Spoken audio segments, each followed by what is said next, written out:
and welcome to Hub Sites. My name is Brett Menny, Head of Managed Portfolios at Hub24. Today's webinar has a practice management focus centered around managed portfolio implementation, your firm's next strategic winning move. The challenge for established practices is, how do you implement change efficiently and effectively in your business from the old world to the new world of managed portfolios to capitalize on your firm's strategic winning move? To answer this question and many more, I have Steve Browning from the Strategy Institute, who has joined me here today. Steve, firstly, welcome to Hub Sites and thanks for being our guest today. Thanks, Brett. Great to be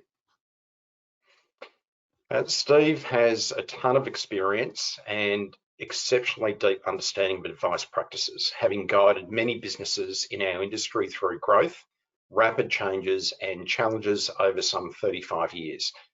Steve has headed licensee operations and developed elite business coaching programs, which evolved from his time at Wharton Business School in the US, which is the world's oldest collegiate school of business.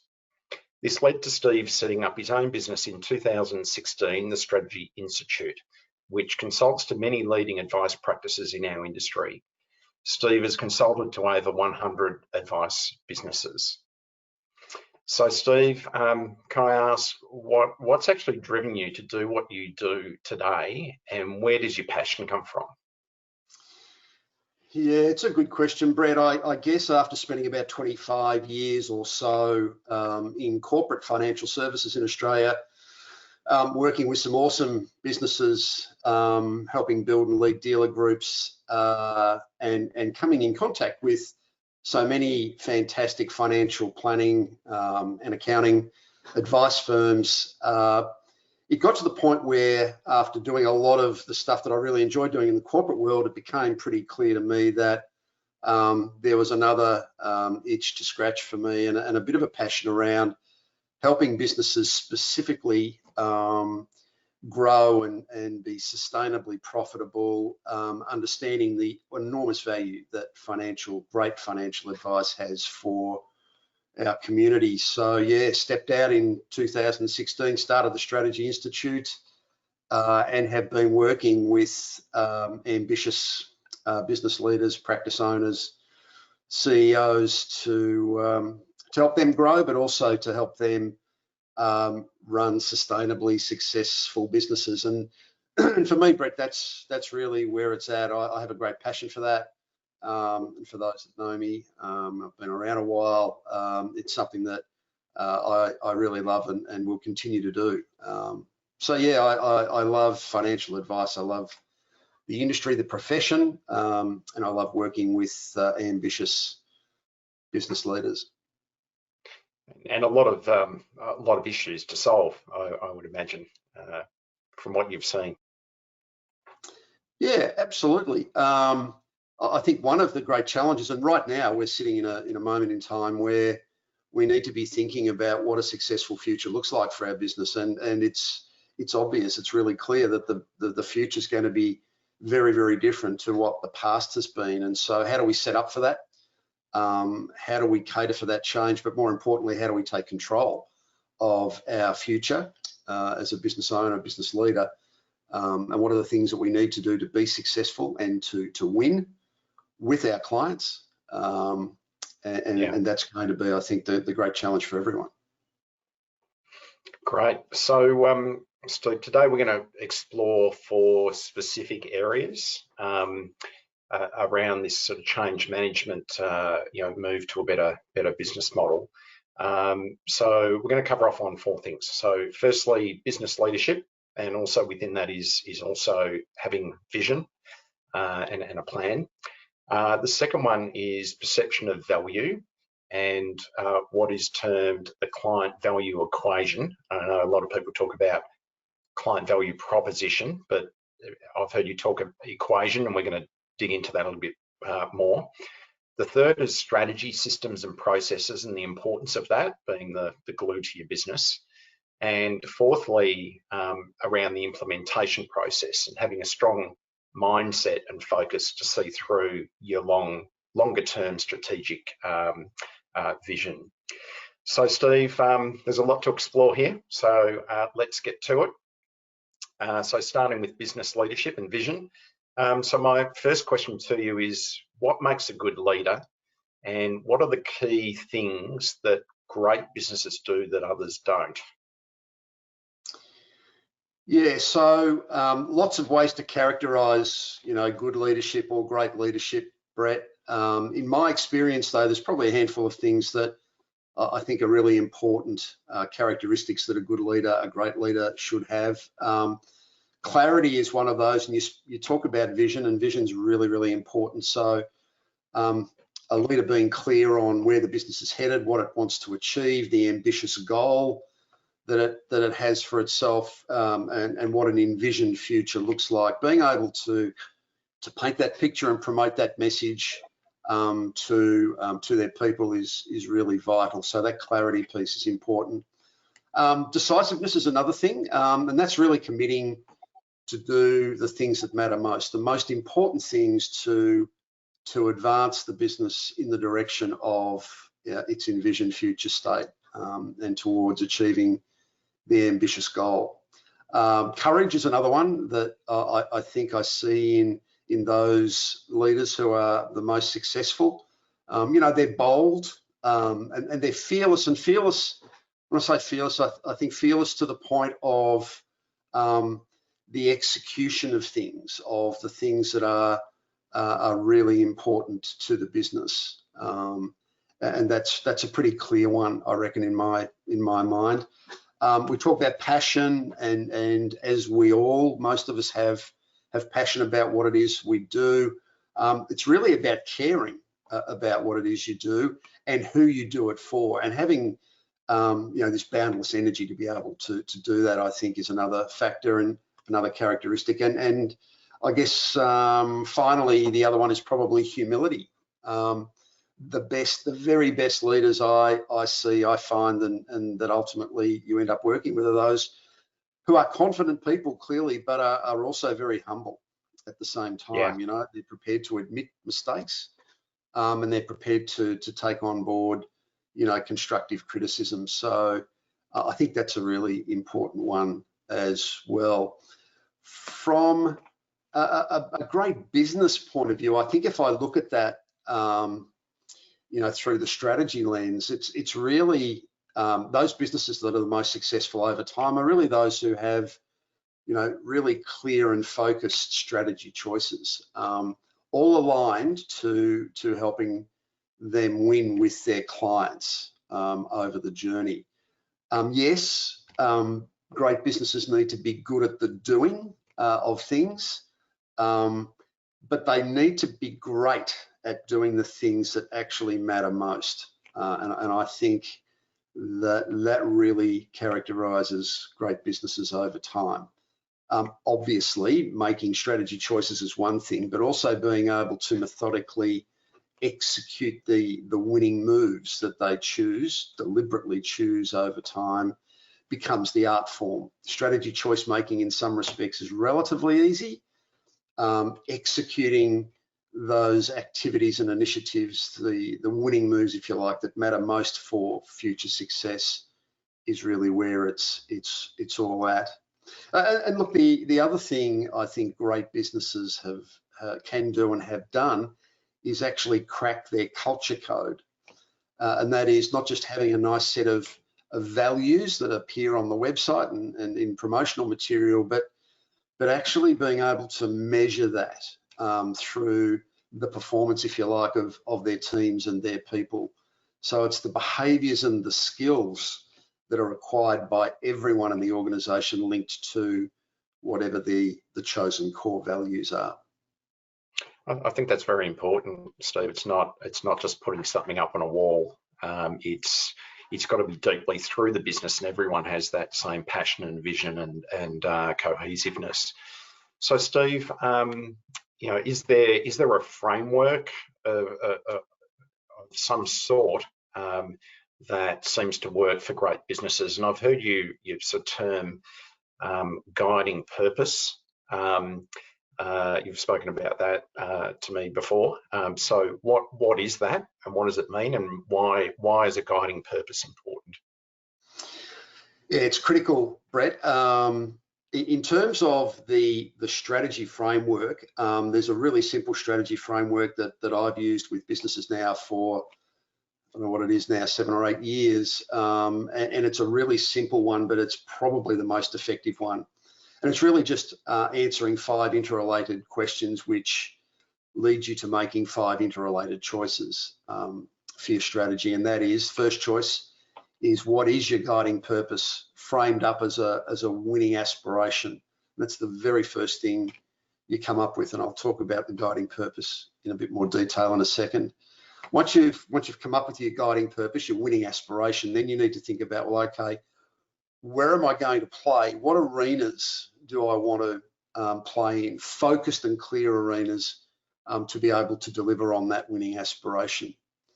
And then once I zero in on those focused arenas, then how am I going to win where I've chosen to play? So looking for where to play arenas, but a matched pair of how to win as well in each selected.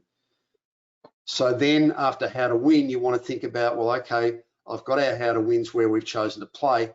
The next choice, the fourth choice, if you like, then is, what are the capabilities that I need to be able to continue to deliver my how to wins? And then we talk about things like a firm's activity system.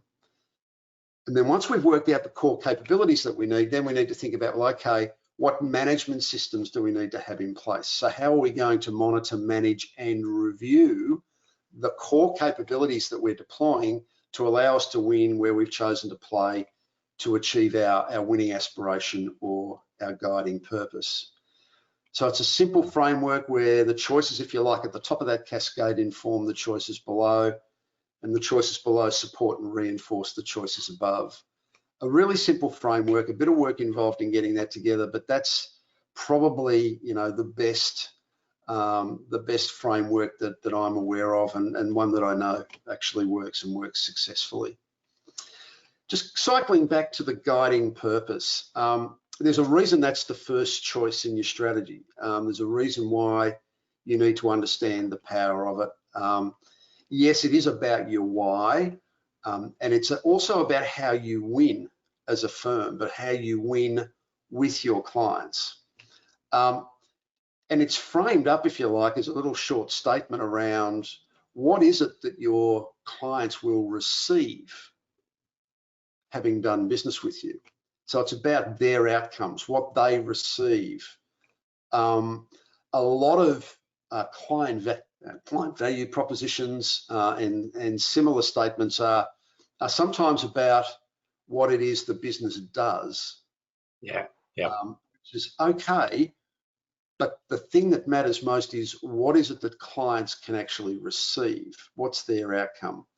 And so the guiding purpose becomes this win with client, framed up in the client's world and the way the client views it. And it also then informs every other strategy choice I just talked about. It informs where you play, it informs how you win, it informs the capabilities that you need as a firm going forward, and it also informs how it is you monitor, manage, and review the progress of the business through the strategy. It, in fact, Brett, becomes the litmus test for everything that you choose to do in the firm. Well, Steve, that sort of leads into perception of value, I guess, and further to your sort of point there. How do you really know if your clients are getting great value or their perception of value of the advice delivery? There's usually a couple of clear ways sometimes, Brett. Sometimes they'll give you some pretty clear and focused feedback. They'll tell you perhaps what they're thinking about the value that they're receiving. And I guess if you look at it from a strategic point of view, they'll potentially have a higher perception of value of what it is you're doing for them if they're paying your fees over the long term and getting their perception of value out of that. And maybe over time, how the firm increases that perception of value becomes part of the art form of this exercise as well.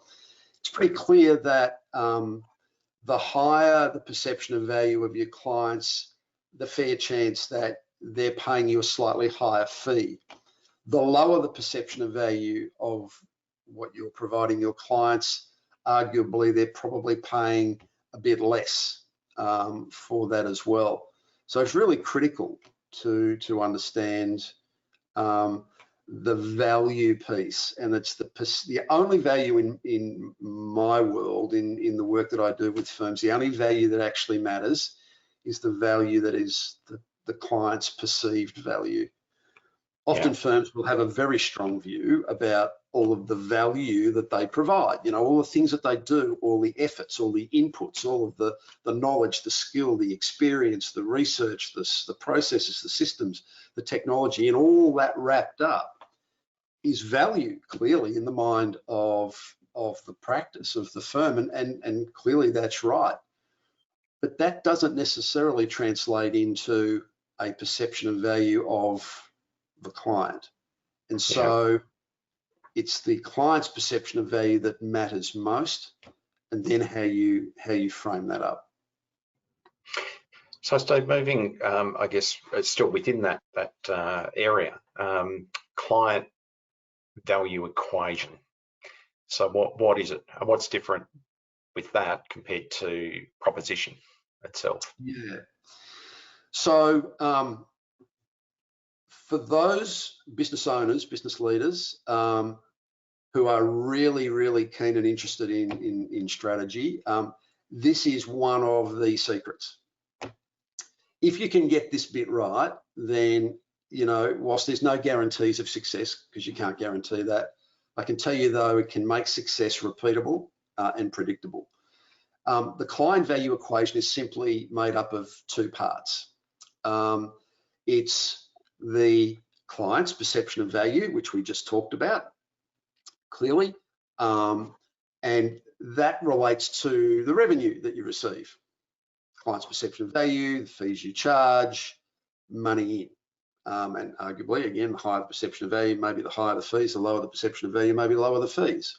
So that's the first element. The second element of the client value equation is simply your cost to serve.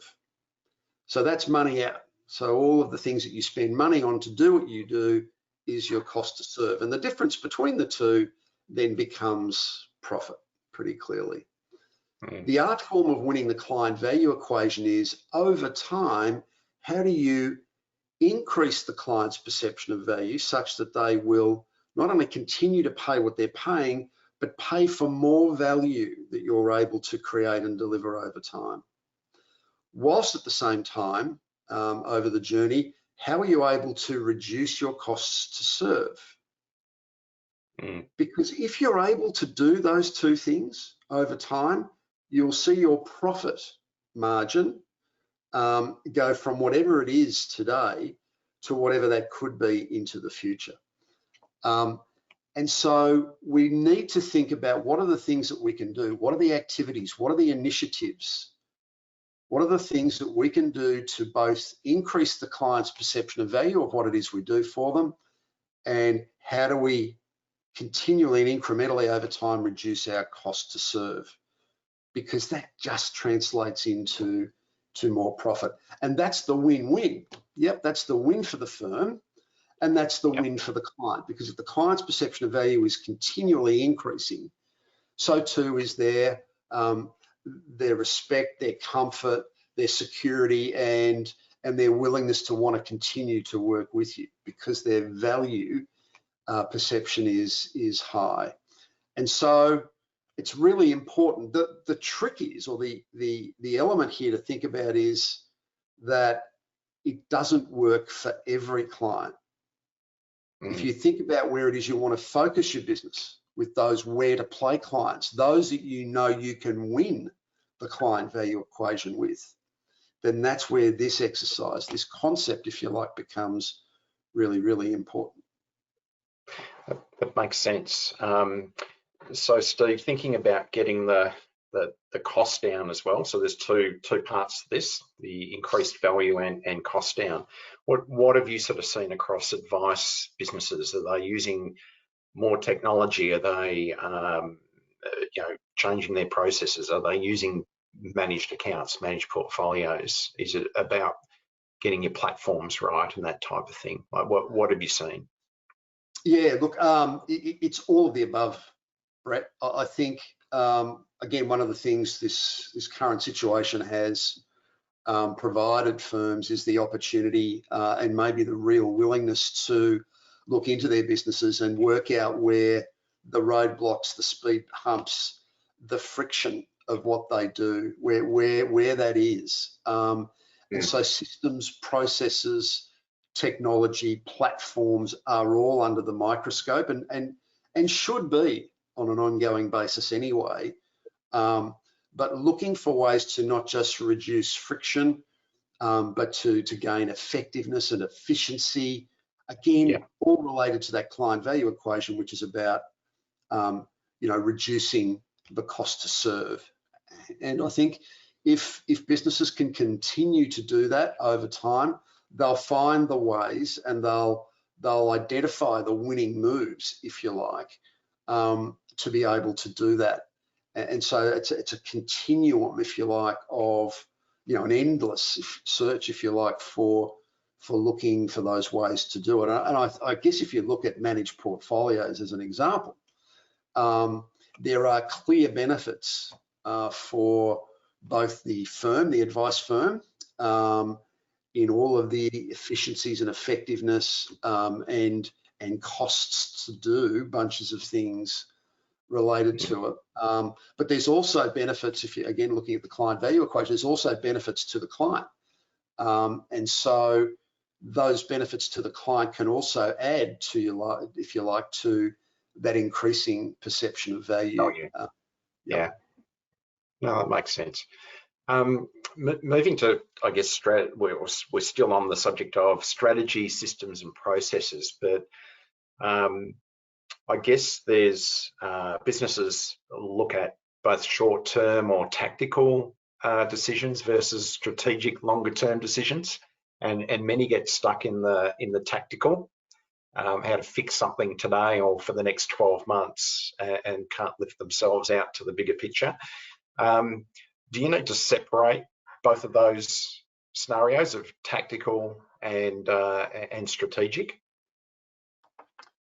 Yeah, you do, and it's really important to do so. I sense what happens is that in the barroom brawl, in the whirlwind of a practice's day-to-day operations, it's a little hard sometimes to be thinking and acting strategically when a lot of the time it's about putting out little spot fires, little bush fires, taking care of fixes, of short-term solutions to things. And what I see happen a lot is that firms get into a bit of a routine of doing that, and it's just all short-term fix stuff. The endless firefighting, spot fires always popping up, always things to be managing. And often I talk about it as, continually trying to put band-aids on a broken leg.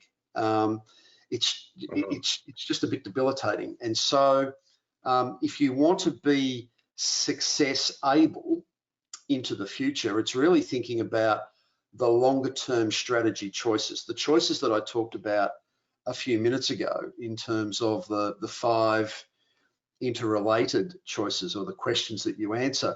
Because if you're getting those right, then what can happen is a lot of the short-term stuff, a lot of the tactical things start to either become less of an issue because you're not focusing on them as much, or you're starting to put things into play strategically, which is actually, by virtue of the exercise, starting to overcome some of the problem areas in the business. So this notion of long-term strategic choices and winning moves versus lots of short-term fixes and just a perpetuation of the status quo. So strategic is obviously doing stuff now for longer-term success, and tactical and often operational linked to that is doing stuff now for short-term problem solving. So they're the two sort of how you've got to think about the two things. And I guess it's very easy to stay in the tactical, just fix now. A lot harder to step out of that and move into some bigger decisions, that the business needs to make. Yeah, absolutely. And that takes a bit of courage. Goes back to part of the leadership, those 5 leadership elements I talked about earlier. It's a bit of courage, yeah, but it's also being really clear on what it is that success looks like into the future, because then I think if that's clear, you can start then to think about things you do today that will help you not just today and tomorrow, but into the foreseeable future as well. So Steve, if we move now onto sort of like more of the implementation side of things, and it is linked to, I guess, strong vision and courage and all those sort of things.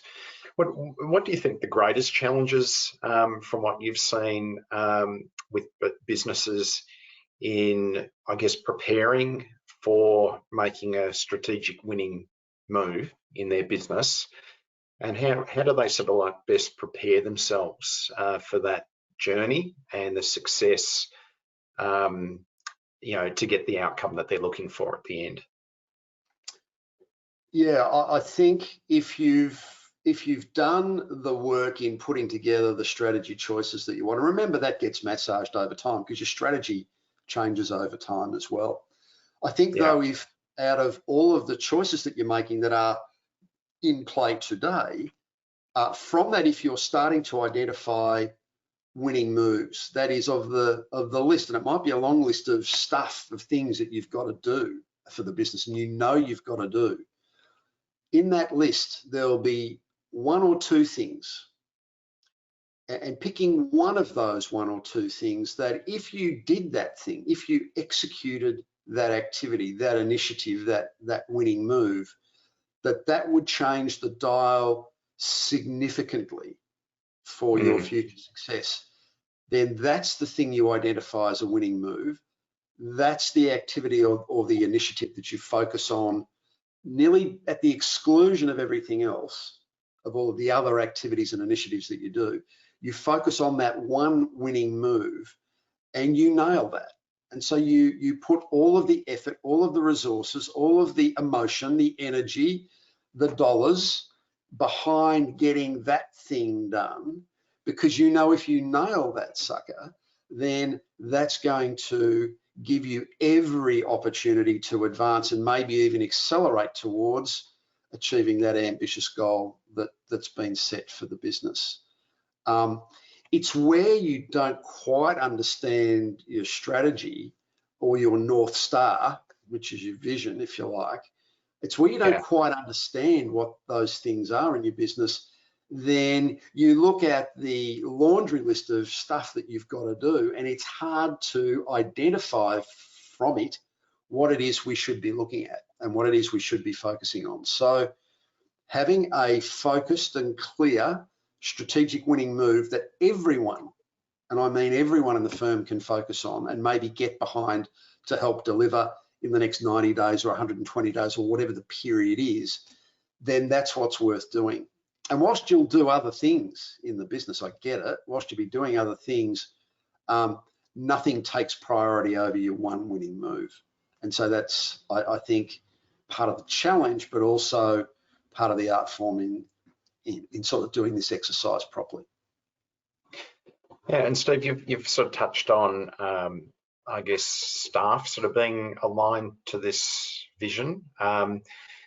Just how important is it to get staff, clients, how important are the stakeholders and business partners, around this whole thing, and how do you best communicate, what you're doing?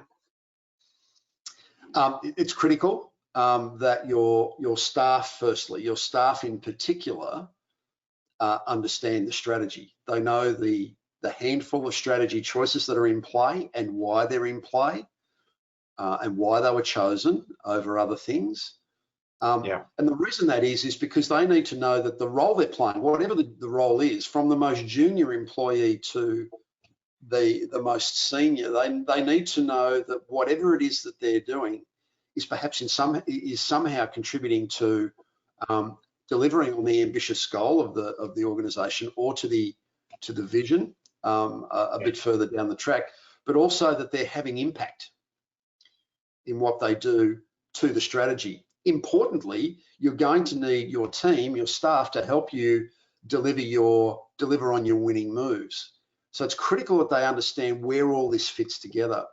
So if they understand the strategy, they understand the focus and the clarity, they understand the winning move, the one winning move in play at any given time, and they understand potentially how they can influence or positively impact delivery to that one winning move, then you've really got a business then that is driving forward, and all being on board and understanding what needs to be done. And so when everyone's sort of on the same dance floor, it makes stuff a lot easier to deliver. So selecting the winning moves then becomes critical. What is it that we need to do? What is it that can deliver the most impact? For clients, clearly, it's important, because as you focus more on your chosen where to play clients, then a lot of things start to crystallize, because then instead of trying to maybe deliver to a really, really broad church of clients, in maybe 3 or 4 or 5 or 6, different arenas, you're really focusing down, getting the attention into maybe 2 or 3 arenas. Then that becomes an interesting exercise in really focus, getting to know those clients really, really well, being able to deliver the how to wins to those clients really, really well, because it's really focused and it's really targeted and aimed at them. And so then the winning moves that are linked to the how to wins, again, cycling back to that becomes critical. And so the communication then of that to the where to play clients, arguably your most important clients, your most valuable clients, becomes the exercise. And of course, any third parties that are involved as well. And sometimes third parties to the business do get involved, and they're critical. I guess if you look at the exercise of potentially implementing managed portfolios, there are third parties involved, and you would know that from a Hub24 point of view better than anyone, about how important the third party exercise is when a business is looking to implement a winning move, to execute on a winning move. And so all of the stakeholders, if you like, in the exercise, from the leadership, the ownership, the management of the firm, to all of its staff, to all of the clients, the where to play clients in particular, and then to any third-party stakeholders that are key to delivering on the winning moves, can then work, together to make stuff happen, and that's really important. Yeah, and I guess resistance from clients won't necessarily be there if it's all articulated really well, where they win and the practice is winning and running better at the end of the day, and can deliver more. So I think that's probably one of the fears is, do clients, have you seen clients resist much of the changes that you've implemented through these businesses? One other thing that I and you and I and everyone probably have witnessed, Brett, is that this notion of change. Most people love change as long as it doesn't happen to them. So the issue, or the essence of that, then simply means that change needs to be communicated well. It needs to be communicated early. It needs to be communicated consistently, and it needs to be communicated in such a way that any change, because why would we do change if it didn't benefit us or our clients, and more importantly, benefit both parties? Why would we do it? Then it's about, how do we set up the change? How do we communicate that? How do we actually do the change? So that's the implementation. And then how do we follow up with communication on the change as well? And so what we're trying to do is not only see the benefits, and it's important to do that, it's the client value equation, right? So it's important to see the benefits for the firm, but it's critical that the clients, the where to play clients again in particular, it's critical that they're going to benefit from the change as well. And so where clients are maybe reluctant, or they're a bit cynical or a bit skeptical or not quite sure about it, often that can be managed through good communication, as I said, from the earliest possible phase through implementation, and obviously post implementation as well. So I think a lot of the objections to change can be managed well on that basis. So Steve, to summarise in 1 or 2 minutes, what would be, I guess, the 3 or 4 key areas that you'd recommend, or tips to business owners who want to implement a change, or in your terminology, a strategic winning move in their business? Like, what would be the 3 or 4 things? So if I go back, I guess, to the beginning of the conversation, Brett, I think businesses need to, and leaders need to be really clear on their North Star. That is the ambitious goal, the envisioned future state of the firm, and what that really means. What is it that the firm, the business wants to be? What is it that they want to become? It's not a vision about what you want to have. It's not about having an amount of revenue or having particular things, or it's about what do you want to be? What do you want to become? And what's the ambitious goal linked to that? Because that's really what we'll all follow at the end of the day. The strategy piece is critical to that. Then it's really understanding what are the 5 choices that you need to make. What's your winning aspiration or your guiding purpose? How do you win with clients? Where are we going to play, and how are we going to win? What are the matched pair choices there? Where to play, how to win? So that's the heart of the strategy that you have.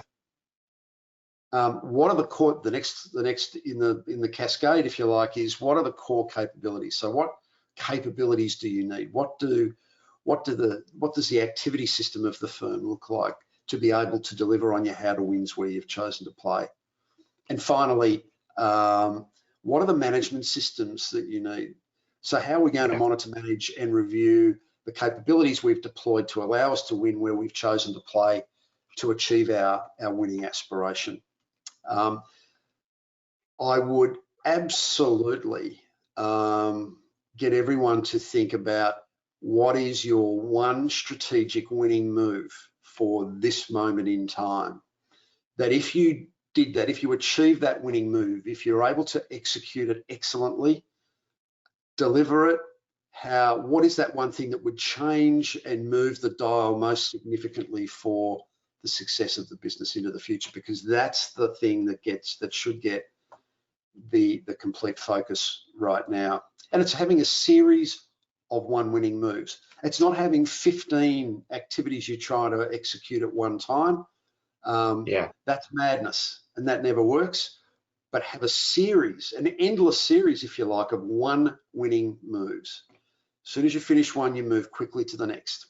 And then finally, if you're going to put in place a winning move, and we've talked about this from a managed portfolios perspective, if you're going to, for example, have as your next winning move, if you're going to have managed portfolios as that winning move, and probably why wouldn't you? Because it actually fulfills you winning the client value equation in terms of increasing clients' perception of value and helping you reduce your cost to serve. Establish a strategy activation plan around that. So simply that's what's the winning move, managed portfolio implementation, if you like, who owns that in the business, and what's the delivery date we want on it.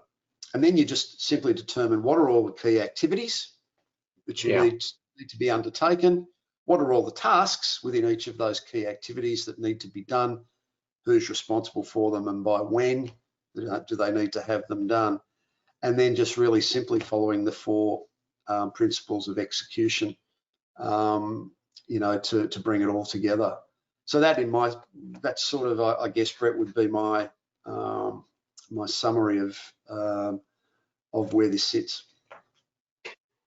Great, that's fantastic, Steve. And thank you for your words of wisdom here today. We are out of time, and I think we could actually talk on this subject for hours. And there's a lot to it.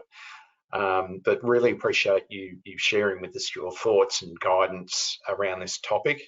In closing, taking the first step to changing your business operating model can be a daunting one, but there is help available. Hub24 have significant and experienced transition teams who can help you analyse and map out a transition plan based on your individual business.